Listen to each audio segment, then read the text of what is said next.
La charla que será de hoy va de fermentos que en realidad son bacterias acidolácticas. Vamos a entender cómo en el queso comenzamos con la leche y esto va evolucionando hasta obtener un producto completamente diferente. Y para ello hoy nos vamos a centrar en los fermentos o bacterias acidolácticas. ¿Qué son? Mirad, las bacterias acidolácticas son un tipo de microorganismos que lo que hacen es coger la lactosa de la leche y convertirla en ácido láctico. Esto tienen en común todas las bacterias acidolácticas, todas las bacterias que utilizamos para la producción de queso. Esta cosa que tienen en común, que es la producción del ácido láctico a partir del azúcar de la leche, que es la lactosa, es, para que os hagáis una idea, lo que en el mundo de los grandes mamíferos sería hablar de los carnívoros. ¿Qué tienen en común todos los carnívoros? Pues bueno, que comen carne, que comen proteínas de otros animales, pero hay animales tan diferentes como puede ser un gato o un tiburón. Todos son carnívoros, pero son especies completamente diferentes. Pues lo mismo va a suceder con nuestras bacterias acidolácticas. Todas tienen en común la producción al final de su metabolismo de ácido láctico, pero con rutas metabólicas distintas y especies completamente distintas unas de otras.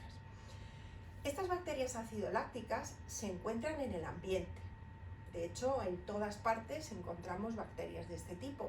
Es lo que produce que cuando nosotros dejemos la leche al aire y a una temperatura más bien alta, pues esta leche se corta, se pone mala. ¿Por qué? Por la acción precisamente de estas bacterias ambientales.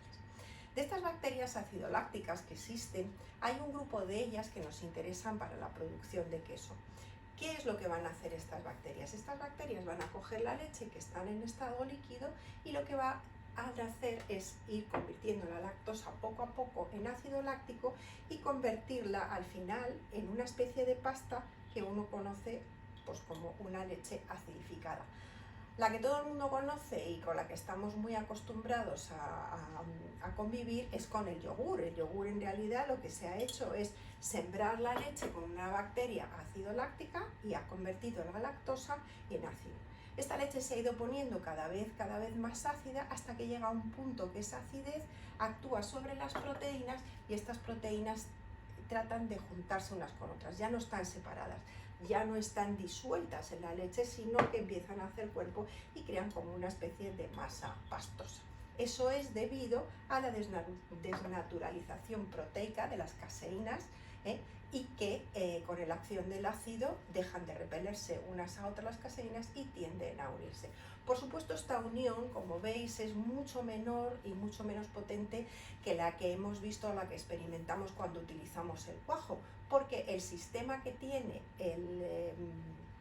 la microbiología para actuar sobre las proteínas es simplemente desnaturalizarlas. No es como veíamos en el caso del cuajo, que lo que actuaba era sobre todo sobre las caseínas kappa. Este proceso es completamente diferente y por lo tanto la textura de la cuajada es completamente distinta. Entonces, una vez entendido que las bacterias acidolácticas están en el ambiente, que producen ácido y que este ácido actúa sobre las caseínas de la leche, podemos entender que son parte las responsables de que haya quesos muy diferentes según en la zona donde están. La bacteriología ambiental está muy relacionada con la temperatura y la humedad que existe en ese determinado sitio. Así entenderemos que no es lo mismo producir quesos, por ejemplo, en Castilla-La Mancha, donde el clima es muy seco y bastante frío, por ejemplo, en invierno, y muy caluroso en verano, que por ejemplo en las zonas atlánticas, como puede ser Galicia, donde las temperaturas son mucho más suaves y la humedad es mucho más alta. Pues lo mismo que hay una vegetación, una flora y una fauna que está adaptada al terreno, lo mismo existe en la microbiología. Por lo tanto, las bacterias que crecen en una climatología no crecen en otras. Esto es lo que le da a los quesos de leche cruda una personalidad muy ligada al terreno de donde proceden, y es porque sus bacterias acidolácticas son propias y exclusivas del terreno donde están. Es más, podríamos incluso acotar más, incluso casi de un ganadero a otro, varían mucho, ya que los sistemas de ordeño, los sistemas de alimentación, incluso la limpieza o el entorno donde estos animales se desarrollan y donde el queso luego va a evolucionar, proporciona unas bacterias que son propias e irrepetibles. Por eso los quesos de leche cruda son quesos de mucha personalidad. Sí que es verdad que tampoco controlamos esta bacteriología, entonces pues estamos mucho más expuestos a los cambios climáticos. Entonces, como no controlamos si hay temperatura mayor o menor de un día a otro, o una subida o una bajada de humedad de un día a otro, simplemente por el hecho de un bochorno o una tormenta, sí que es verdad que eso nos puede descontrolar nuestra población bacteriana autóctona, propia y personal, y darnos luego problemas a la hora de madurarlo o a la hora de simplemente realizar el queso. ¿Significa esto que no podemos hacer quesos que no sean de leche cruda o quesos que estén ligados a ese terreno? O sea, si yo, por ejemplo, estoy en un clima seco y frío, no puedo hacer un queso, digamos, atlántico, donde tenga un clima más suave y la temperatura sea mediana y la humedad más alta. Pues sí se puede hacer. ¿Por qué? Porque la industria ha ido seleccionando estas bacterias de los terrenos y las ha ido purificando, ha ido cogiéndolas por todas partes del mundo y ha ido seleccionando las bacterias que están relacionadas con la evolución del queso. Hay casi más 300 tipos y subtipos de bacterias que están relacionadas con la elaboración de queso. Entonces, estas bacterias comerciales están a disposición del quesero, y es el quesero el que tiene que hacer las mezclas para dar a una leche que sea pasteurizado y que está fuera del ambiente donde, digamos, estarían haciendo los quesos de leche cruda o los quesos autóctonos, para hacer unas mezclas que son especiales. Yo misma, como sabéis muchos de vosotros, tengo ya unas mezclas que las he hecho para diferentes tipos de queso, por ejemplo, para fresco, para maduro, para camembert, para roquefort, para gouda, para cheddar, etc. Y entonces lo que se hace es coger y mezclar estas bacterias acidolácticas purificadas que nos ofrecen las empresas para conseguir reproducir, digamos, las características de ese determinado tipo de quesos. Es más, la quesería es muy creativa en este aspecto y nosotros podemos elegir hacer nuestras propias mezclas con nuestras ideas que tengamos nosotros, mezclando estos diferentes tipos de bacterias. El caso es que luego lleguemos a una pieza que a nosotros nos satisfaga y que desde luego esté ligada a nuestra idea de elaboración y nuestra idea de fermentación. Mirad, las bacterias acidolácticas, como os comentaba, no solamente son importantes a la hora de hacer evolucionar un queso hacia un tipo o hacia otro, que esto también lo trabajaremos con las condiciones de maduración, sino que también tienen un valor muy importante como escudo ante a los ataques de otros tipos de bacterias que a nosotros no nos interesan y que nos pueden echar a perder el queso. El queso, como comprenderéis, es un alimento que todas las bacterias del ambiente pues les gusta, no solamente bacterias, sino sabéis que pequeños insectos, etc. Entonces, cuando nosotros utilizamos estas bacterias acidolácticas, lo que estamos haciendo es crear un ambiente muy ácido, lo digo para que os hagáis idea cómo es un yogur, ya desde el principio de la elaboración. Incluso yo tengo clientes que, aun trabajando con leche cruda, o sea, con sus propias bacterias acidolácticas ambientales, yo les aconsejo que utilicen un fermento o una bacteria acidoláctica que denominamos en quesería iniciador.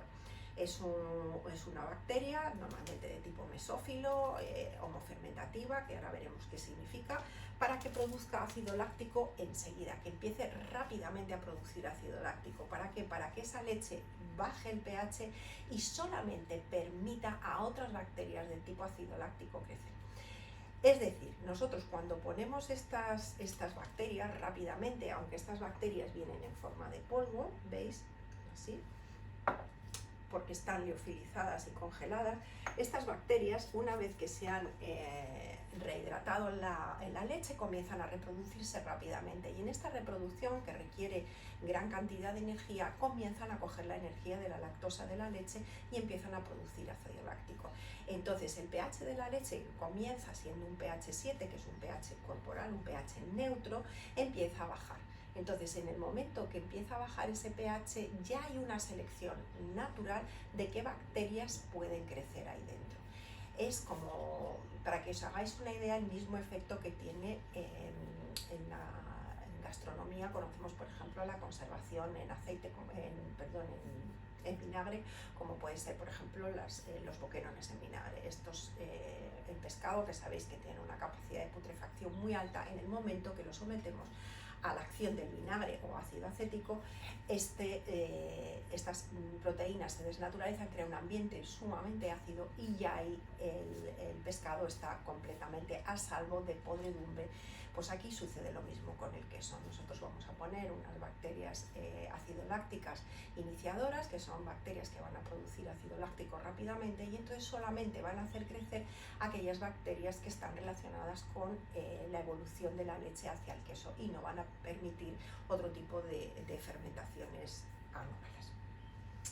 Mirad, en cuanto al tipo de fermentación, y vamos a ir un poquito más adelante para que tengamos un poco más de cultura, que sepáis que las bacterias son organismos, microorganismos que son muy antiguos, o sea, vienen ya de cuando en la Tierra había muy poquito oxígeno. Pensar que cuando comenzó la vida en la Tierra prácticamente no había oxígeno. Entonces estos microorganismos, estos organismos que son tan antiguos, digamos que son del tipo anaerobio. ¿Qué significa? Que no necesitan oxígeno para poder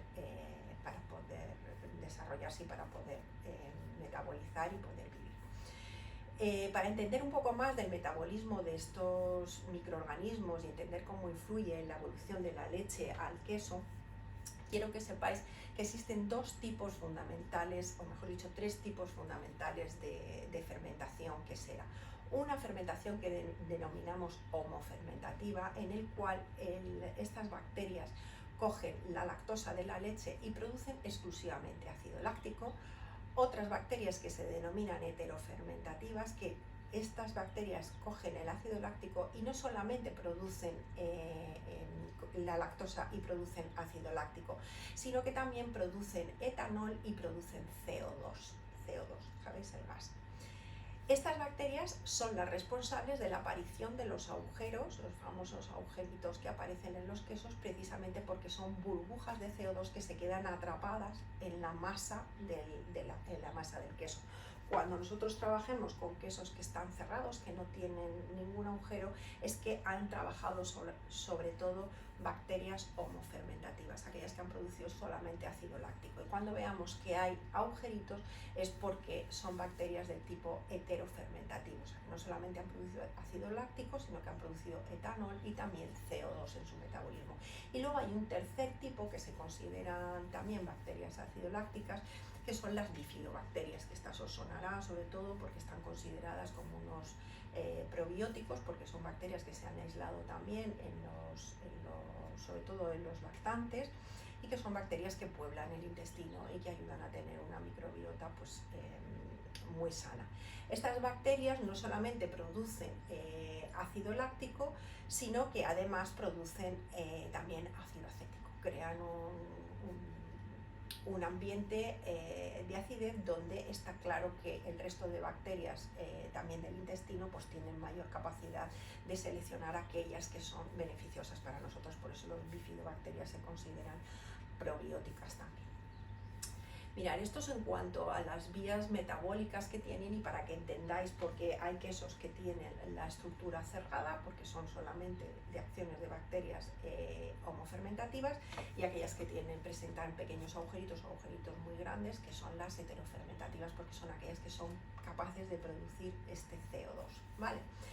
Luego hay otra manera de clasificar todas estas bacterias que tenemos a nivel comercial, que se denomina mesófilas y termófilas. ¿Qué significa esto? Esta clasificación está relacionada con la temperatura a cual crecen. Las bacterias mesófilas normalmente son aquellas que crecen desde la temperatura ambiente hasta alrededor de 37 grados, que son bacterias que a temperaturas más altas mueren, ¿vale? Las hay que son mesófilas que se acercan más a los 20 grados y mesófilas que se acercan más a los 30, 35, incluso pueden aguantar los 37 grados. y aquellas que son denominan termófilas. Termófilo es de calor en griego y filia es que les gusta el calor. La más conocida es la bacteria del yogur, porque la bacteria del yogur aguanta hasta los 55 grados, que digamos empezarían a sentirse a gusto a partir de los 35 grados, esa barrera que tenemos entre los 30 y 35 y 37 grados, entre mesófilas y termófilas, y llegarían hasta los 55 grados, que es, como os comentaba, las bacterias, sobre todo un tipo de las bacterias que produce la acidificación del yogur, que conocemos, que llegan hasta 55. Por lo tanto, tenemos bacterias que crecen desde los 20 grados hasta los 55, esas serían el rango donde se moverían las bacterias acidolácticas, las diferentes especies que hay, partiendo, yo os digo, aproximadamente entre los 35 y 37 grados, donde encontraríamos mesófilas y termófilas. Esto de la temperatura os lo estoy comentando para que veáis que, por lo tanto, las temperaturas de pasteurización, aun teniendo en cuenta que sea una pasteurización a baja temperatura, hablábamos de 60 grados, mata todas las bacterias acidolácticas, ¿vale? Entonces, cuando nosotros trabajamos siempre con leche pasteurizada, evidentemente nos vamos a ver obligados a poner o bien mezclas que hagamos nosotros o que compremos, ¿para qué sería? O bien bacterias que sean puras, por lo menos para no dejar a esta leche completamente desprotegida y que cualquier bacteria ambiental del tipo que sea, normalmente no son ni siquiera bacterias acidolácticas, pues aproveche la leche y su lactosa para echarla a perder, o sea, que se ponga mala y no produzcamos queso. Por eso hay quesos que mucha gente me dice, es que he comprado un queso fresco, he intentado madurarlo y se me ha puesto malo, no madura, efectivamente, porque ese queso fresco no tiene bacterias acidolácticas, está hecho con leche pasteurizada y lo que hace es que se contamina con las bacterias que hay alrededor, en las cuales pues las bacterias acidolácticas no encuentran su punto porque ese pH no es suficientemente bajo, ¿vale? Entonces, tenemos que tener en cuenta que la pasteurización obliga, en el caso de querer madurar el queso, a tener que utilizar estas bacterias acidolácticas o fermentos para la realización de ellos. En el caso de leche cruda, como comentábamos al principio, cuando hablábamos que tienen ellos sus propias bacterias acidolácticas, el problema que tenemos es que tenemos un desconocimiento total de qué bacterias acidolácticas son las que tenemos en ese momento, puesto que hemos comentado que como están ligadas al ambiente, cualquier cambio de temperatura o de humedad puede afectar a la población bacteriana, y entonces el queso te puede salir maravilloso o se te puede poner malo, como me llaman muchos clientes diciendo, a mitad de la maduración, cuando lleva un mes el queso madurando, se ha hinchado y se me ha echado a perder. Bueno, esto es porque, como os comentaba, necesitamos que el pH de la leche baje rápido cuando comenzamos a elaborar el queso, y esto solamente se puede conseguir utilizando unas bacterias acidolácticas, como os comentaba, sobre todo del tipo homofermentativo, que son las que producen mucho ácido láctico y muy rápidamente, para que baje el pH de la leche rápidamente y entonces ya esa leche quede protegida. El resto de la cohorte de las bacterias que lleve la leche cruda se van a ver favorecidas por esta acidez, o sea, no es que si nosotros utilizamos un fermento iniciador o una bacteria homofermentativa vamos a evitar que el resto de las bacterias naturales que lleve la leche cruda no actúen. Al contrario, se van a encontrar en el mejor de las situaciones porque van a tener desde el principio un pH bajo que les va a ayudar a ellas a reproducirse más rápidamente y a hacerse dueñas del ecosistema de la leche para darnos luego un queso verdaderamente de alta calidad y no un queso que no sabemos qué es lo que va a suceder. Sobre todo porque este tipo de quesos, como os comentaba cuando hablábamos del tema de la leche, es que cuando trabajamos con leche cruda, para poder tomar el queso con la garantía sanitaria absoluta, es que hay que dejarlo 60 días de maduración. En esos 60 días, si se apodera cualquier otra colonia que no sea una colonia quesera, por decirlo de alguna manera, una colonia de bacteria acidoláctica quesera, nos va a estropear el queso, y ya os digo, puede haber accidentes durante la maduración precisamente porque no ha habido una acidificación rápida por falta de estas bacterias fuertes que comiencen ya desde el principio a crear un ambiente suficientemente ácido para que solamente se produzca queso de la leche y no cualquier otro producto. Mirad, para que os hagáis una idea de las bacterias más corrientes y para que tengáis un poquito de cultura, dentro de las bacterias mesófilas, las más conocidas, que a lo mejor os suena de alguna vez que lo habéis leído, son los lactococcus. Los lactococos, normalmente el Lactococcus lactis, digamos que sería una bacteria que sería homofermentativa mesófila, y luego está el Lactococcus lactis diacetalis, que sería una bacteria que sería homofermentativa, por supuesto, puesto que es un Lactococcus lactis, pero en este caso sería heterofermentativa porque produciría además CO2. O sea que los Lactococcus son mesófilos, los Lactococcus lactis son mesófilos, y tendríamos el lactis, que sería homofermentativo, y el diacetalis, que sería el heterofermentativo. O sea, cuando utilizásemos el diacetalis seguramente íbamos a tener pequeños agujeros, y si no, en el lactis tendríamos pasta cerrada, porque no tendría agujeros. Como os comentaba, dentro de las termófilas, normalmente, además que sean homofermentativas, pues están los lactobacilos o los streptococcus, que son los más corrientes, sobre todo streptococcus, que se utilizan pues para hacer yogures, quesos tipo mozzarella, quesos que necesitan como mucha acidez. Bueno, con todo esto que os he dicho, como estáis teniendo en cuenta, es que cuando nosotros tenemos delante un queso, en realidad tenemos un organismo vivo. Aquí hay una evolución continua de cepas que se van dando la mano unas a otras, en unas que comienzan, como os comentaba, por ejemplo, en el caso de las leches crudas, poner unos fermentos iniciadores. Estos fermentos iniciadores tienen una vida útil que luego ellos mismos, al morir, pues dan paso a otros tipos de fermento para que tomen la mano. Entonces el queso, en realidad, lo que tenéis que tener en cuenta es que es un organismo vivo, y sobre todo pensar que gracias a esa fermentación el queso lo tenéis que empezar a ver no solamente como un alimento por la grasa y la proteína que lleve, sino también como un elemento probiótico, un elemento que para nuestro bienestar puede ser crucial en nuestra alimentación. Nos vemos en el siguiente charla.